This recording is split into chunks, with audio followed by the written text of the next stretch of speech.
First, make sure that the gas flow from both the oxygen and the acetylene cylinders is turned off tightly. The two cylinders are secured in an upright position. This is usually on a wheeled trolley. Look at the hose pressure and cylinder pressure gauges on top of each cylinder. Both gauges on each cylinder should read 0. If both gauges do not read 0, turn the main cylinder valve on the top of the cylinder clockwise to close it completely. Then you must purge the system of any gas. To purge the system, make sure the main cylinder valve is closed tightly. Pick up the torch handle and note that it has two hoses attached. One hose supplies acetylene, the other oxygen. Turn the oxygen regulator under the gauges clockwise and open the oxygen valve on the handle. This will purge any gas that may still be in the system, and the gauges should both drop back to 0. Repeat this procedure with the acetylene cylinder. The torch handle is the connection between the hoses and the working tips. It consists of a body and two taps. It's used for both welding and heating. Different attachments are connected to the handle to enable welding, heating, or cutting. Examine the connections. One connection is marked OX and is for the oxygen hose. The other is marked AC and is for the acetylene hose.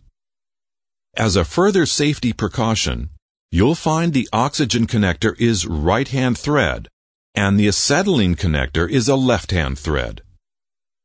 Welding tips come in sizes that are stamped with a number. Number 1 is the smallest tip. The larger the number, the larger the tip and the greater the heat that it will provide.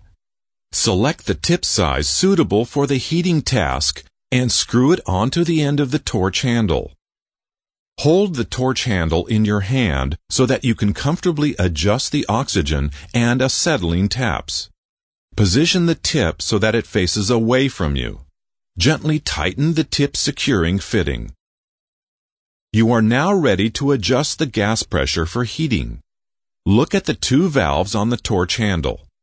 The valve next to the oxygen hose controls the flow of oxygen to the tip. Close it tightly clockwise. The valve next to the acetylene hose controls the flow of acetylene to the tip. Also, close it tightly clockwise.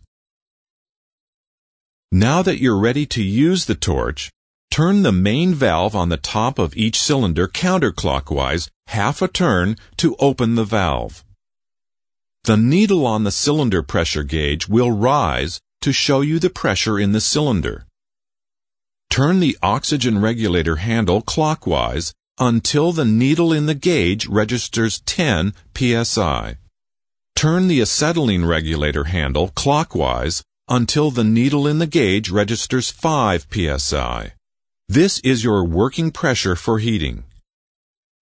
Before you light the torch, check the area you're working in to make sure there are no flammable materials or fluids nearby. Workmates should also be clear of the area. The welding flame is not only extremely hot, it also produces dangerous ultraviolet rays, which will damage your eyes.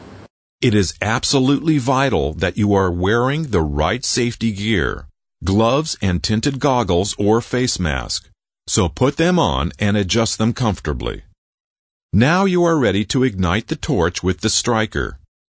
The tip of the torch must be pointing downwards away from your body and away from the gas cylinders.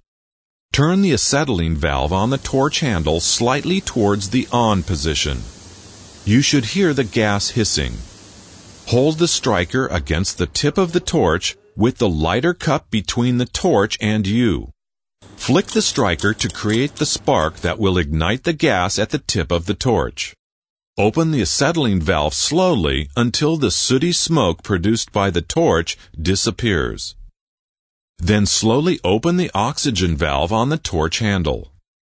As you open the oxygen valve, you will see the color of the flame change. The pure acetylene flame is yellow. and it will change to blue as you add the oxygen. Continue to open the oxygen valve until you can observe a small, sharp blue cone in the center of the torch flame. This is the neutral flame you need for general heating.